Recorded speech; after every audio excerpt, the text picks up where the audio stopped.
Hi, this is Kwaku Jemfi with Wealth Builders Destiny Global, and I want to talk to you about a word that has been misunderstood and has attributed to much of the confusion in our world today, and that is the word wealth.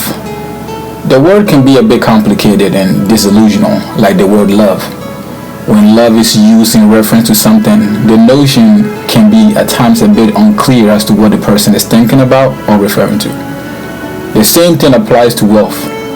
Wealth, in my understanding, is not the accumulation of physical or material possession. As a matter of fact, most of the people with great material possession and resources in our world today are depressed, frustrated, confused, and have in most cases lost their families and great relationships as a result. When I think about the concept of wealth, my mind goes to something God told Moses, that you shall remember the Lord your God, for it is He who gives you power to get wealth. Interestingly, God never said He will give us wealth, but rather the ability to create and produce wealth. The word power, the Hebrew word koash, actually means the ability to produce. In other words, God never gives you money. He gives you keys, ideas and concepts to unlock, to produce, to create, to develop, and to grow wealth. God gives components that can create value in everything around you. This is what truly makes a person wealthy. It is not about the product of wealth, but rather the creativity process, the ideas that goes into creating value to life.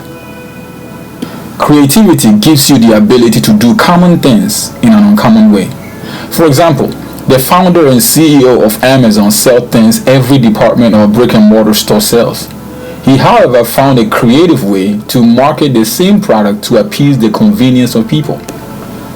Instead of driving tirelessly for hours to shop for that particular product, he created a way you can sit in the comfort of your home or wherever you may be, search online, and with a click of a button, buy and have the product delivered to your doorstep. His idea is revolutionary and more important than the products being sold.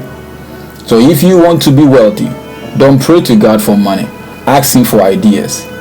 Pray for the ability to see, to perceive, and to conceive things that be not as though they really are.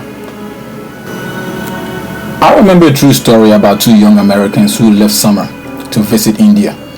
And during their visit, they toured the big cities like Mumbai, Delhi, Kolkata, and they were staying in little hostels.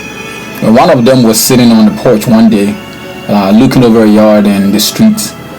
And there were millions of people who were in poverty. Some had no clothes, some were barefooted, some were full of sores, and everyone were in the mud.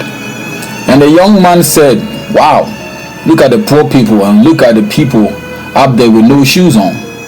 Millions of people walking around barefooted." His friend, who was also looking, simply said, "Yes, what a shoe business."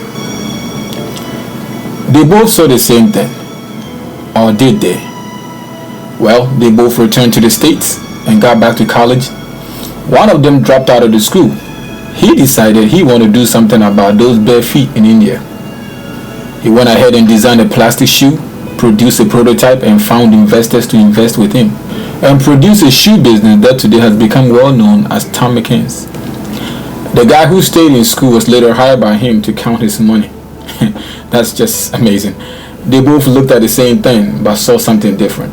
One saw the problem, the other saw the solution. One saw feet, the other saw a shoe business. It's like the two men in prison looking out a window.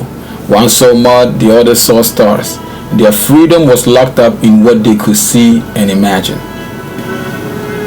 Wealth is about asking God to grant you the ability to see, not just to look.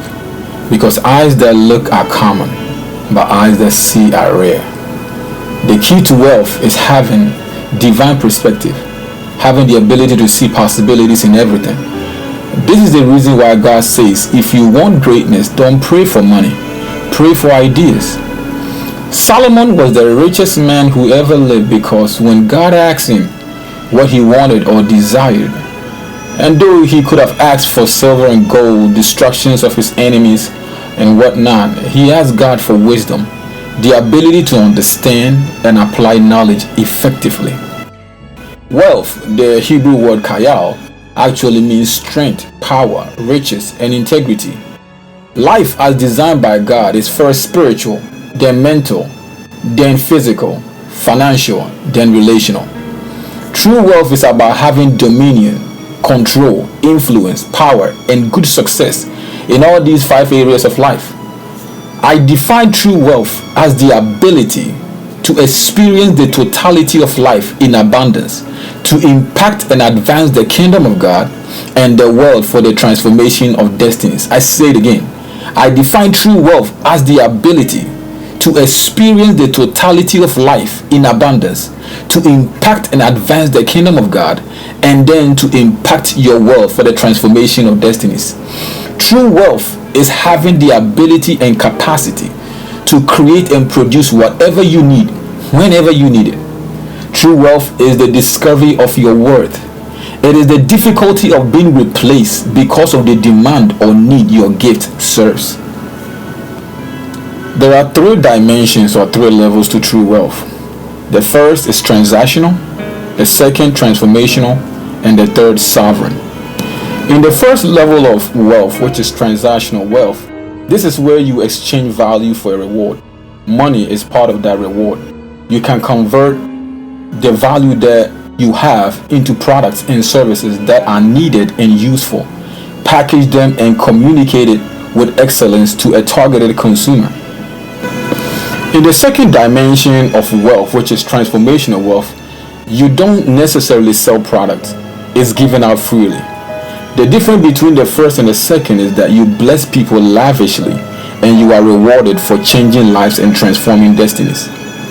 Transformational wealth is greater than transactional in the sense that the price is fixed for the services rendered. In transactional wealth, let's say the product that is being sold costs $50 and I give them $100, I expect them to give me back my change. But not so with transformational wealth. In transformational wealth, if a person blesses me, I reward that person based on my perception of how impactful they were to me. In that sense, the reward could vary. Could be $100, could be $200, it could be $1,000, $10,000, even a cool million. In the third dimension of wealth, which is sovereign wealth, prosperity comes only by the finger of God. We can see examples in the days of Elisha when in Samaria there's a famine and Elisha releases a word without any transactioning, without any lives being transformed. God himself brought the increase. We see another example also in the life of Israel. For 40 years they received manna directly from heaven. We also see in the life of prophet Elijah when God will send ravens to feed him. Like the same also with Jesus multiplying 5 loaves and 2 fishes to feed a banquet over 5,000 people. This dimension is the dimension that no economic policy can explain. This is where a total stranger influenced by God based on the grace that is upon your life blesses you and there is no explanation without any mechanism of transactional or transformational grace. The real measure of wealth is how much you'll be worth if you lost all your money or material possession. I say it again. The real measure of wealth is how much you will be worth if you lost all your money. If you want to be truly wealthy, don't waste your life hoarding or chasing after money. Seek rather for divine ideas and ways of how to serve humanity with your gift. Become a person of value, one that your generation cannot do without, and riches, wealth, or whatever you want to call it, they will chase after you.